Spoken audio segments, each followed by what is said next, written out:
কিয়ামতের দিন নবী সাল্লাল্লাহু আলাইহি ওয়াসাল্লামের কাছে কোরআনে আছে, ফাকাইফা ইদা জিনা মিন কুল্লি উম্মাতিন বিশাহিদ ওয়া জিনা বিকা আলা হাউলাই শাহিদা। নবীকে বলছে আল্লাহ, বন্ধু আপনার উম্মতের প্রত্যেকের আমলনামা আমি আপনার হাতে দেখাবো, আপনার হাতে, আপনার সামনে পেশ করব, আপনি দেখে কথা বলবেন আমার কাছে। সুপারিশ আপনি কইরেন, মানা নাই, কিন্তু আপনি দেখে করবেন। রাসূলুল্লাহ সাল্লাল্লাহু আলাইহি ওয়াসাল্লাম যদি হাসরের ময়দানে এরকম আমলনামা খুলে উল্টায় আর পৃষ্ঠার পর পৃষ্ঠা দেখে ফজর নাই, জোহর নাই, আসর নাই, মাগরিব নাই, ইশা নাই, শনিবার রবিবার, মদ জুয়া, অবৈধ উপার্জন, গান বাদ্য, নাটক, সিনেমা, জিনা, ব্যভিচার, বেহায়া, বেপর্দা সব উল্টায়। আল্লাহর নবী সাল্লাল্লাহু আলাইহি সাল্লাম তখন বলবে, উম্মত কি এটা? উম্মত আমার 23 বছরের এত চোখের পানির কথা একবারও মনে হয় নাই, কি আনছো এটা আমারে? উম্মত তুমি জানো না আমি যে তায়েফের পাথরের আঘাতে পুরা পিঠ চালনির মতো জাজরা বানায় ফেলছে আমার? শোনো নাই তুমি? আমারে যে উহুদের ময়দানে দান দান শহীদ করে রক্তাক্ত করছে, তুমি শোনো নাই? আমি যে 14 দিন পেটে ক্ষুধার তাড়নায় পাথর বাঁধছিলাম, উম্মত তোমার মনে নাই?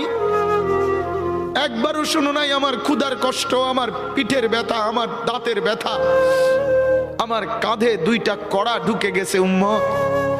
আমার ঘরে 3 মাস আল্লাহর নবীর স্ত্রী আয়েশা বলছে, আল্লাহর কসম উম্মত, নবীর স্ত্রী বলছে 3 মাস 3টা চাঁদ উঠছে ডুবছে, রাআইনা হিলালান সুম্মা হিলালান সুম্মা হিলালান, 3 চাঁদ 3 মাসে নবীর 9 জন বিবির কারো ঘরে আম্মা জান আয়েশা বলে 1 ফোঁটা চুলায় আগুন জ্বলে নাই।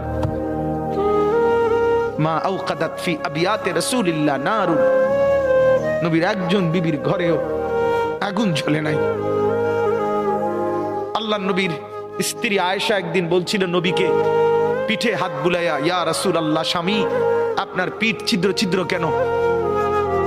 পুরা পিঠ চালনির মতো ছিদ্র ছিদ্র কেন? আপনার কি ছোটবেলায় বসন্ত রোগ হয়েছিল, গোটা হয়েছিল? আল্লাহর নবী চোখের পানি ফেলে বলছে, আয়েশা তুমি জানো না আমার এই পবিত্র দেহে তো কোনোদিন মশাও বসে না, মাছিও বসে না, পোকা বসবে কেমনে? আমার পবিত্র দেহে তো হাঁটলে মেশকের গ্রান বের হয়, আমার পেশাব পায়খানাও তো কোনোদিন জমিনের উপরে 1 সেকেন্ড থাকে না, মাটি ফাঁক করে ভেতরে নিয়ে যায়, সেই আমার গায়ে গোটা হবে কেন? আয়েশা এগুলো আমার তায়েফের পাথরের আঘাতের রক্তের দাগ।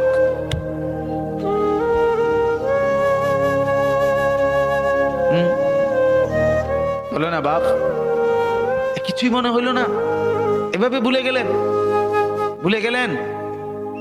রাসূলুল্লাহ সাল্লাল্লাহু আলাইহি সাল্লামকে একবারও মনে হলো না? আল্লাহকে ভালোবাসেন, নবীকে ভালোবাসেন, আখিরাত চিনেন? এই বাপ, আমি আপনাদের সন্তান, আমার বাবা আপনাদের মহল্লায় 43 বছর এই বড় মসজিদের ইমাম ছিলেন, 1 দিন 2 দিন না। আমি এই মাটিতে বড় হওয়া ছেলে, এই প্রাইমারি স্কুলের ছেলে, এখানেই বড় হয়েছি। এরা সব আমার আপনজন। আমি আমার আপনজনদেরকে শক্ত করে বললাম, আমি যদি কারো ভাতিজা হই, আপনি আমার চাচা, আমি চাই আমার চাচা যেন হয় জান্নাতি। আমি যদি কারো নাতি হই, আপনি আমার দাদা, আমি চাই আমার দাদা যেন হয় জান্নাতি। আমি যদি কারো ভাই হই, বন্ধু, তো আমি চাই ভাই 2 ভাই মিলে একসাথে হই জান্নাতি। আল্লাহ তোমাকেও তৌফিক দেন, আমাকেও তৌফিক দেন। দোয়া করি বাপ, দোয়াও চাই। জিন্দগি বদলান যুবক, জিন্দগি বদলাও। দিবা নিশির ফিকির আমার, জিন্দগি চেঞ্জ করেন, জীবন চেঞ্জ করেন। ফজরের নামাজে অভ্যস্ত হন। আল্লাহর কসম বন্ধু, ফজরের নামাজ যে পড়বে না, সে ইমাম মাহাদিকে খুঁজে পাবে না।